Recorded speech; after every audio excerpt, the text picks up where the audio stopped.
مشاهدي قناة الصحة والجمال، أسعد الله صباحكم بكل خير. تحية طيبة، أهلا بكم.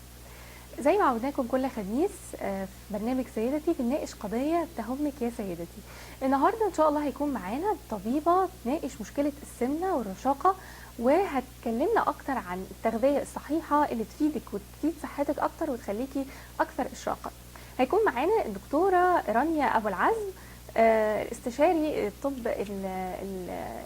استشاري الطب في السمنة والتغذية. مساء الخير أستاذة رانيا.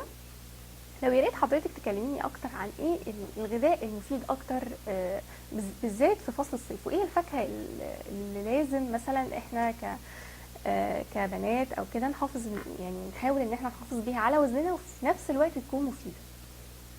تمام. طيب بشكر حضرتك استاذه رانيا، وبعد الفاصل ان شاء الله هنكمل وهنستقبل كمان اتصالاتكم والهاتف. شكرا ليكم، ونكمل معاكم بعد الفاصل. ورجعنا لكم بعد الفاصل ولسه بنكمل كلامنا مع دكتورة رانيا أبو العزم، وبتكلمنا عن الرشاقة والتغذية وإيه الغذاء السليم والصحيح اللي إحنا لازم نحافظ عليه علشان رشاقة ونمنع السمنة، وده طبعا هيأثر علينا في حياتنا كله.